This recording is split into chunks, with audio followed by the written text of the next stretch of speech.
Mivoana tanteraka tamin'ny heveran'ny fiangonana azy tany aloha ny fanamariantsika ny Saint Valentin ankehitriny.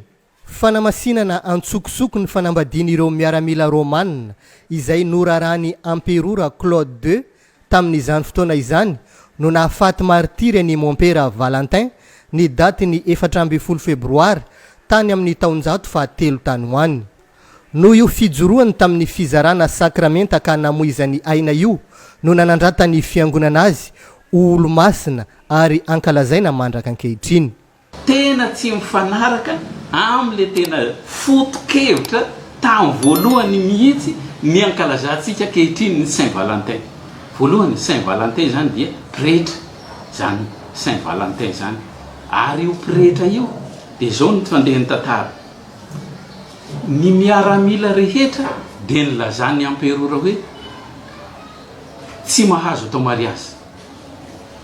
Dia amin'ny maha-pretra an'ity dia hoy izy ny mpivady rehetra dia tokony hifankatia, noho izany tokony hatao mariazy ary tsy maintsy atao mariazy ary natao ny mariazy. Noho izay fanaovany mariazy an'ireo miaramila mpivady ireo izay zany dia tezitra ny Amperora dia nofonoana ho faty i Valentin.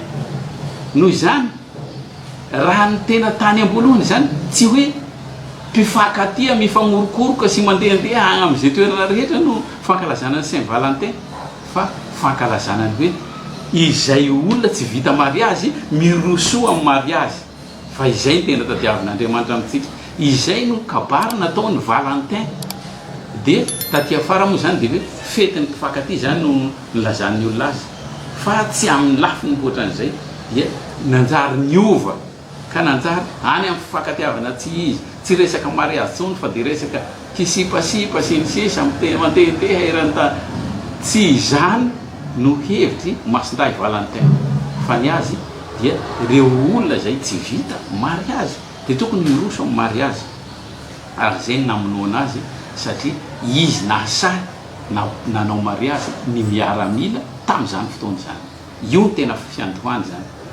Dia misy resaka fifankatiavana ihany eo anatiny, fa resaka sakramenta no tena fiandohan'ny Valentin zany. Itarin'ny sasany anaovana zavatra hafa ankehitriny ny fahatsiarovan'ny fiangonana an'ity fetin'olo-masina ity. Misy mihitsy aza ny manararaotra manampatra ny filandratsiny rehefa tonga ny 14 febroary tahaka izao.